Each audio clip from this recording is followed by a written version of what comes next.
Hello friends, मैं शुभम अवस्थी आपका स्वागत करता हूं गुरुकुल टेक्नो क्लासेस में। आज मैं आपके सामने एक मैथ्स का टॉपिक लेके आया हूं, रेशियो एंड प्रपोर्शन, अनुपात एवं समानुपात। तो इसके बारे में हम थोड़ा सा डिस्कस करेंगे। सबसे पहले इसके बारे में बेसिक थोड़ा सा जानेंगे, कुछ ट्रिक्स जानेंगे, कुछ इसके सम्स देखेंगे। ठीक है, तो स्टार्ट करते हैं। तो सबसे पहले आपको पता होना चाहिए कि रेशियो होता क्या है, प्रपोर्शन होता क्या है। तो रेशियो के बारे में ये है कि रेशियो कोई ऐसी कोई खास चीज़ नहीं है।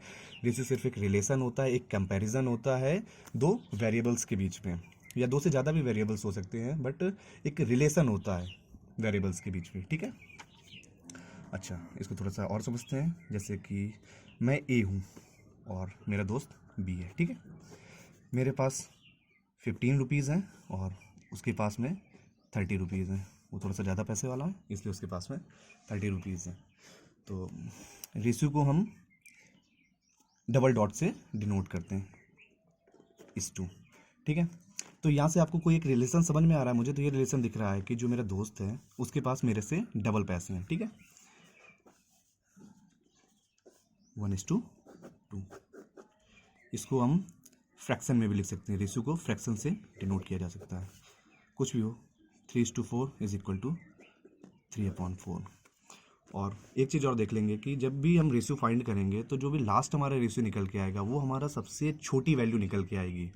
जो भी जितना भी ज़्यादा से ज़्यादा कट सकता है वो सब हम हटा देंगे और एक मिनिमम वैल्यू को लास्ट में फाइंड करेंगे।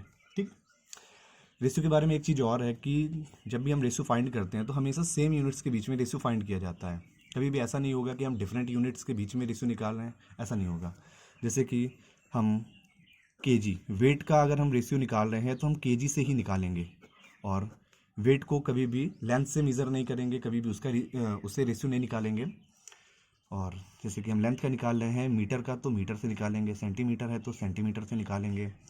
जैसे हमारे पास में पैसे हैं तो उसका पैसे से निकालेंगे, रुपीज़ से निकालेंगे। ऐसा कभी नहीं होगा कि हम केजी का रेशियो रुपीज़ से निकाल रहे हैं। ठीक है ना, तो ये चीज़ हो गई।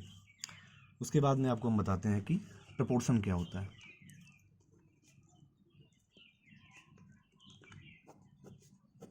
प्रपोर्शन, समानुपात।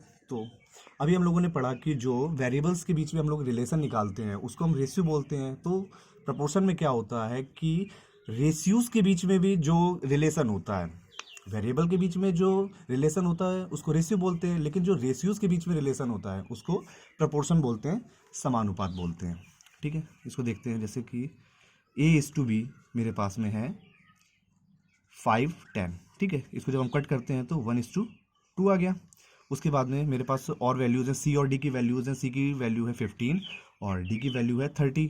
तो जब इसको हम सॉल्व करते हैं तो ये भी हमारा निकल के आता है 1:2। ठीक है, तो ए बी ये अलग है, सी और डी ये अलग है। ठीक है, लेकिन इसके बीच में हमको रिलेशन क्या दिख रहा है? इसके बीच में हमको रिलेशन दिख रहा है कि ये इक्वल है। ठीक है ना, तो इसी को बोलते हैं A:B, C:D, और यहाँ पे ये प्रपोर्शन का साइन आ जाता है। इसको 4 डॉट से डिनोट करते हैं। समानुपात मतलब समान है अनुपात इनके बीच में, जो भी ये एक रेशियो है वो दोनों इक्वल है। ठीक है, एक चीज और देखते हैं, एक पॉइंट और देखेंगे कि रेशियोज में किसी भी नंबर से मल्टीप्लाई करें या डिवाइड करें, उस रेशियो पर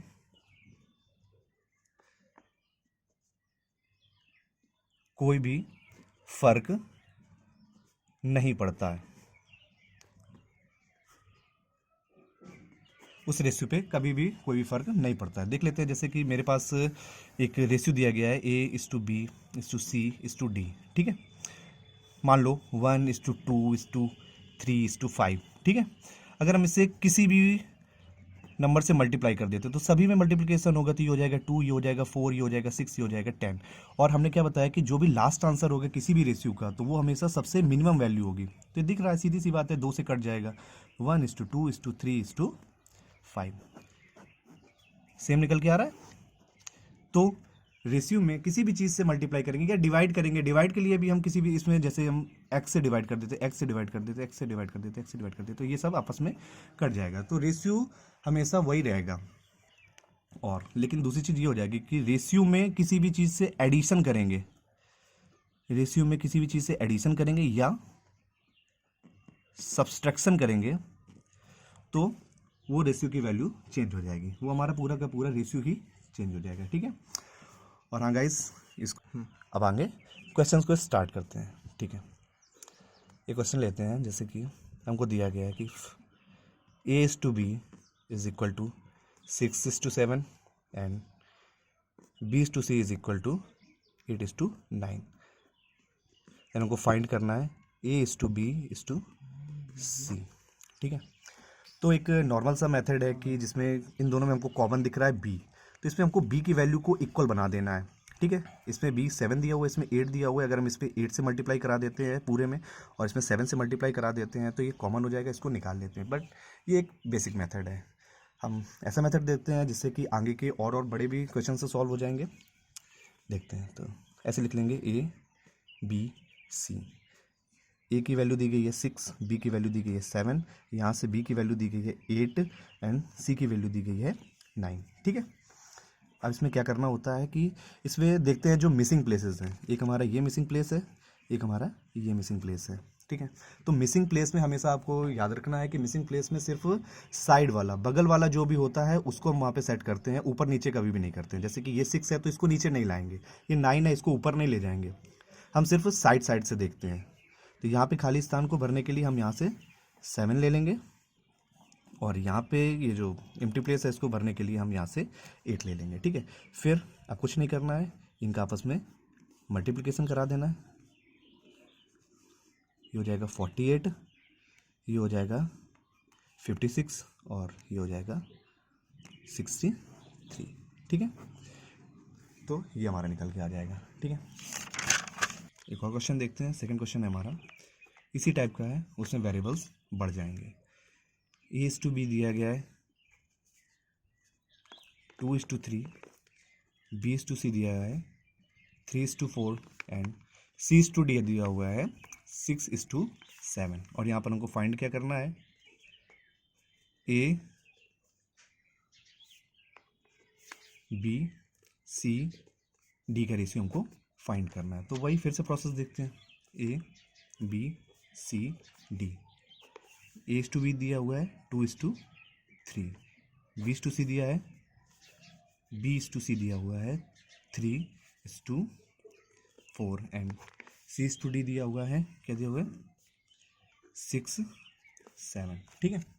अभी हमने आपको क्या बताया था कि जो भी मिसिंग प्लेसेस होंगे उसमें साइड वाले को फिल कर देंगे। तो यहाँ पे साइड में 3 दिया हुआ है, यहाँ पे भी भर देंगे, यहाँ पे ये साइड वाला 3 आ जाएगा, यहाँ पे ये वाला आ जाएगा 6 और यहाँ पे आ जाएगा 4, ठीक है। और अब इसका सभी का एक साथ मल्टीप्लिकेशन करा देंगे, तो ये हमारा निकल के आ जाएगा हम 36, ये निकल के आ जाएगा 54, ये आ जाएगा 72 और ये आ जाएगा 84, ठीक है। और देखो किसी भी चीज़ से इसको और सॉर्ट कर सकते हैं, 2 से इसको काट लेते हैं, ठीक है। 18, 27, 36 एंड 42, अब किसी से कटेगा, कट जाएगा, 3 6 जा, 3 9 जा, 3 1 जा 3, ठीक है। तो ये हमारा फाइंड हो गया सफल, ठीक है। नेक्स्ट क्वेश्चन है हमारा कि वह भिन्न बताइए जिसका 1/27 के साथ अनुपात 3/11 और 9/5/9 के अनुपात के बराबर है, ठीक है। सॉल्व करते हैं इसको, मान लेते हैं कि x है वो भिन्न और इसका अनुपात 1/27 के साथ इज इक्वल टू 3/11:5/9, ठीक है। इसको सॉल्व करेंगे तो हमने पहले ही बोला था कि इस टू का मतलब ही होता है फ्रैक्शन, तो x/1/27 इज इक्वल टू 3/11/5/9, तो ये हो जाएगा हमारा, ये ऊपर जाएगा तो ये हो जाएगा 27 into x is equal to हो जाएगा 3 इंटू 9 अपॉन 11 इंटू 5। 9 3 जा 27, 27 से 27 ब्रेक हो जाएगा पूरा, तो एक्स इज इक्वल टू हो जाएगा 1 अपॉन 11 5 जा 55। ठीक है, इसको थोड़ा सा और जल्दी सॉल्व करने के लिए इसको पूरा नीचे नहीं ले जाएंगे। हम सबको तो पता हुआ है ना कि क्रॉस में इसको क्या करा देना, क्रॉस मल्टीप्लिकेशन करा देना, ये आपस में क्रॉस मल्टीप्लाई हो जाएगा, क्रॉस मल्टीप्लाई हो जाएगा तो ये हो जाएगा इधर की तरफ आ जाएगा 27x इज इक्वल टू 9 3 जा 27 अपॉन 11 5 जा 55। 27 से 27 कट जाएगा, x is equal to 1 upon 55। ठीक है, नेक्स्ट क्वेश्चन देखते हैं। यदि दो संख्याओं का योग 30 है और उनका जो अंतर है वो 4 है तो उन संख्याओं का अनुपात बताइए। ठीक है, तो सबसे पहले तो इसका बेसिक मेथड देखते हैं। मान लेते हैं, लेट कर लेते हैं कि जो नंबर है वो हमारी x है और y है। ठीक है, तो सबसे पहले कंडीशन क्या दी गई है कि x plus y is equal to 30, और सेकंड कंडीशन क्या दी हुई है x minus y is equal to 4। Linear equation, इसको सॉल्व करना तो बहुत आसान है, काट देंगे। 2x is equal to 34, x is equal to 17। ठीक है, किसी भी इक्वेशन में इसको पुट कर देंगे, पता चल जाएगा 17 plus y is equal to 30 और y की वैल्यू आ जाएगी 13। तो यहाँ से हमको निकालना था x इज टू वाई, वो हो जाएगा हमारा 17 इज टू 13। ठीक है, लेकिन इसको हमें ऐसे सॉल्व नहीं करना है, ऐसे तो हमारा टाइम वेस्ट होगा, इतना टाइम मिलता नहीं है कंपटीशन में।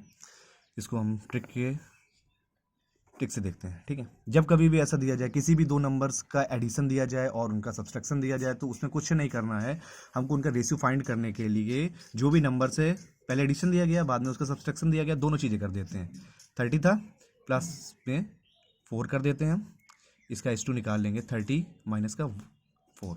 ये चीज़ें बोली गई थी ना, जोड़ना है और घटाना है। ठीक है, सिर्फ कुछ नहीं करना है, दोनों को जोड़ देंगे और दोनों को घटा देंगे। उनका हम जब रेशियो निकालते हैं तो जो भी रेशियो निकल के आता है वो हमारा कितना बचेगा 26। तो हो जाएगा, काट देंगे इसको 2 से। ठीक है ना, तो ये बहुत इजी है, कुछ नहीं करना है, सीधे दोनों नंबर्स को ऐड कर देंगे, दोनों नंबर को माइनस कर देंगे और उनका रेशियो निकाल लेंगे, तो ये हमारा आंसर आ जाएगा। ठीक है ना, एक चीज़ और आप समझ लो, कभी कभी बोलते हैं ना कि किसी भी नंबर है उसका 3 गुना जो दूसरी नंबर है उसके 4 गुने के बराबर है, बोलते हैं ना। जैसे किसी नंबर है, कोई नंबर है ए मान लिया, उसका 3 गुना और दूसरी नंबर है उसके 4 गुने के बराबर है, ये हमको दे दिया गया और इसका रेशियो निकालो, तो रेशियो सीधा से होता है, इसको ले जाएंगे, इसको इधर लेके जाएंगे, तो ये हो जाएगा 4:3। ठीक है, तो इसको हम सीधे याद कर लेते हैं कि जब कभी भी वो बोला जाए कि किसी भी नंबर का कितने भी गुना हो, 3 गुना है, दूसरे के 4 गुने के बराबर है, 6 गुने के बराबर है, तो सीधे जब उसका रेशियो निकालते हैं तो उसको रिवर्स कर देते हैं। जैसे पहले हमको बोला गया था 3 टाइम्स और 4 टाइम्स, तो इसका आंसर सीधे हो जाएगा 4:3। जैसे हमसे बोला जा रहा है कि 6 टाइम और इधर बोला जा रहा है कि 18 टाइम्स, तो सीधे इसका हम रेशियो निकाल लेंगे 18:6 3:1। ठीक है दोस्तों, अब नेक्स्ट क्वेश्चन देखते हैं। बहुत ही ज़्यादा इंपॉर्टेंट क्वेश्चन है, इस टाइप के क्वेश्चन बहुत ज़्यादा आते हैं जिसमें रुपए पैसे और ये सब आपस में मिक्स कर दिए जाते हैं, उनके टोटल अमाउंट दिया जाता है, टोटल नंबर दिए जाते हैं और फिर उसमें कॉइन्स का नंबर पूछते हैं या नंबर्स पूछते हैं कि आपके पास कितना पैसा है। इस हिसाब से जो भी क्वेश्चन होते हैं बहुत ज़्यादा इंपॉर्टेंट है, अधिकतर एग्जाम में सबसे ज़्यादा अगर इस चैप्टर से कुछ आता है तो यही पूछा जाता है। अभी तक जो चल रहा था वो सब तो बेसिक था। ठीक है, तो क्वेश्चन है कि हमारे पास जो है 1 रुपये 50 पैसे और 5 पैसे के सिक्के हैं, उनका एक रेशियो दे दिया गया है कि 3:5:7 के रेशियो में उनको मिक्स कर दिया जाता है और जो टोटल जो कीमत है वो कितनी है, वो 11:70 है। ठीक है, तो इसमें हमसे फाइंड करने के लिए बोला जा रहा है कि जो भी जितने भी प्रकार के सिक्के हैं उनकी हमें नंबर बतानी है कि उनकी संख्या कितनी होगी। ठीक है, सॉल्व करते हैं। कैसे दिए गए, एक है 1 रुपया है, 50 पैसा है और 5 पैसे के सिक्के हैं। ठीक है, और इनका रेशियो में क्या दिया गया है 3:5:7। ठीक है, अब इस रेशियो को सबसे पहले हमें क्या करना है कि अमाउंट में चेंज करना है। क्यों चेंज करना है, क्योंकि हमको अमाउंट गिवन है क्वेश्चन में। ठीक है, तो इसको रेशियो को हम अमाउंट में चेंज कर लेते हैं। तो सबसे पहले रुपए को इधर को चेंज कर लेते हैं, तो एक रुपए में कितने पैसे होते हैं 100 पैसे होते हैं, और एक जो ये रुपए है वो कितने पैसों से मिलकर बना है 100 पैसों से मिलकर बना है। सेम इसमें भी करेंगे, सेम इसमें भी करेंगे। 100 पैसे, 1 रुपये में 100 पैसे होते हैं, 100 पैसे होते हैं। और यहाँ पे हमको वैल्यू दी गई है 50 और यहाँ पे दी गई है 5। तो रेशियो में सबसे पहले हमने पहले से ही आपको बता रखा है कि जो भी वैल्यू कट सकती है उसको हम काट देंगे, ठीक है। तो इसको देखते हैं कितना हो जाएगा, 300:250:35। अभी ये 5 से और ब्रेक हो जाएगा, 60, 50, 5 7 जा 7, ठीक है। तो ये हमको रेशियो जो फाइंड हुआ ये हमारा क्या है, ये हमारा अमाउंट का रेशियो है, ठीक है। अब टोटल अमाउंट हमको गिवन है, टोटल अमाउंट हमको गिवन है कितना, 11.17, ठीक है। तो अब इस अमाउंट को इन तीनों रेशियोज में चेंज कर लेंगे, बदल लेंगे, हमको पता है कैसे किया जाता है, ठीक है। टोटल अमाउंट को सबसे ऊपर लिखते हैं, उसके बाद में जो ये रेशियोज है इसका जो टोटल होता है उसको कर लेते हैं 60, 50, 110, 7, 117, ठीक है।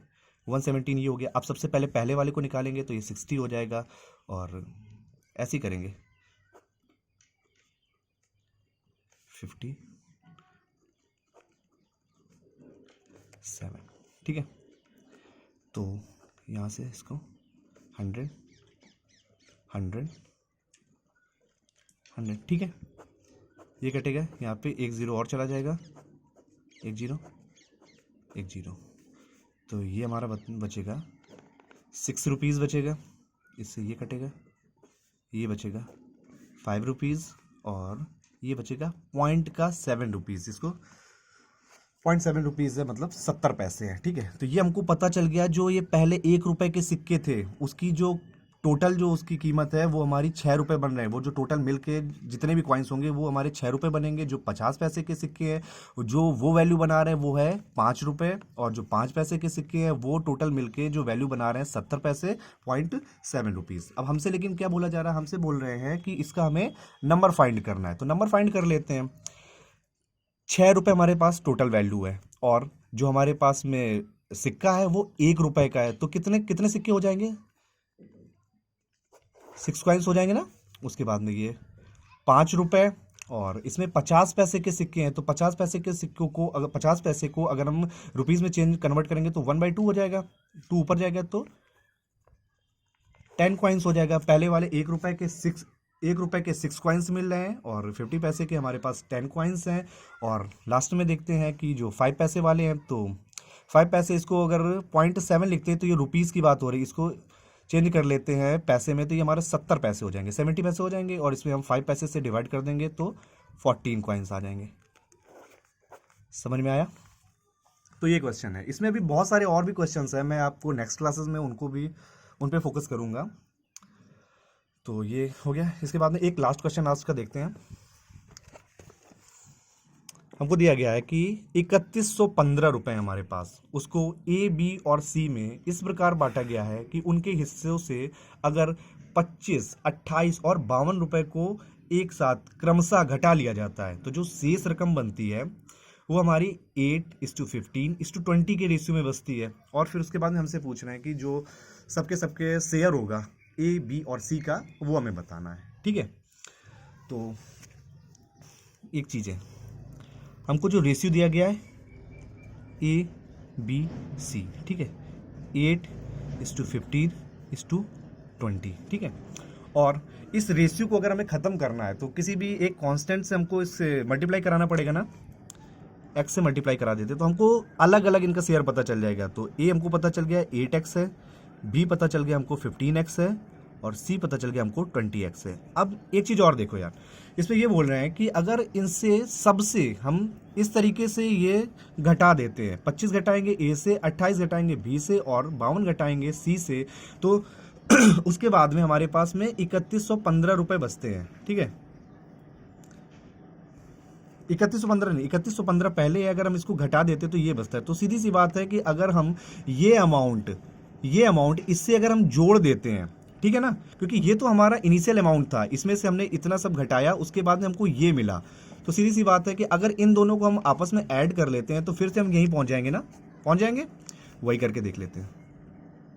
तो इसमें हम ऐड कर देते हैं 25 को, इसमें ऐड कर देते हैं 28 को, इसमें ऐड कर देते हैं 52 को, और ये हमारा इक्वल्स हो जाएगा 3115।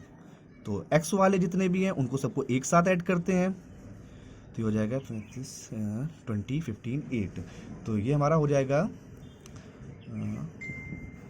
20 15 35 35 8 5 13 43x प्लस इसको ऐड करते हैं 2 8 10 10 5 15 1 5 7 2 9 105, ठीक है 3115। तो यहाँ से हो जाएगा 43x is equal to 3115 minus का 105, तो ये हो जाएगा 43x is equal to 0103। x की वैल्यू हो जाएगी 3010 अपॉन 43। 43 से इसको ब्रेक करना है, 7 पूरा पूरा का पूरा ही कट जाएगा, तो इसको 7 टाइम्स जाएगा, तो ये हो जाएगा 70, ठीक है। अब हमसे लेकिन पूछा क्या जा रहा था, हमसे पूछा जा रहा था कि ए बी और सी तीनों का सेपरेट जो शेयर होगा वो हमें बताना है। तो ए बी सी, ठीक है। ए का हमको गिवन था पहले 8x था, बी का था 15x और सी का था 20x। तो इसको फाइंड करते हैं, 8 इंटू 70, 15 इंटू 70, 20 इंटू 70 हो जाएगा 560, 1050 और उसके बाद में 1400, ठीक है। लेकिन एक चीज़ देखो कि ये जो हमने फाइंड किया है, 8x फाइंड किया है, 15x फाइंड किया है, 20x फाइंड किया है, ये हमारा फाइनल आंसर नहीं है, क्योंकि ये हमारा तब का आंसर है जब इसमें से हमने 25, 28 और 52 को माइनस कर चुके हैं, ठीक है। तो जो शुरू का जो पार्ट था, जो टोटल अमाउंट था 3115, उसमें जो बन रहा है उसके लिए हमको इनमें से वही सारे नंबर्स को ऐड करना पड़ेगा फिर से। तो 25 इसमें ऐड करेंगे, 28 इसमें ऐड करेंगे और 52 इसमें ऐड करेंगे, ये हो जाएगा 585, ये हो जाएगा 81078, ये हमारा हो जाएगा 5241, ठीक है। ये भी आपको दिख रहा होगा कि बहुत लेंदी होता चला जा रहा है। ऐसा नहीं है कि जब आप, ये तो मैं आपको समझाने के लिए कर रहा हूँ, जब आप खुद में सॉल्व करेंगे तो बहुत सारी चीज़ें हैं जो सीधे सीधे आप ब्रेक कर देंगे, सारी चीज़ें लिखनी नहीं पड़ती हैं, ठीक है। तो गाइस, आपको अगर ये वीडियो अच्छा लगा हो तो आप इस पर लाइक करें, जो भी आपकी कोई भी क्वेरी हो तो आप उसको कमेंट में मुझसे पूछ सकते हैं। Thank you guys.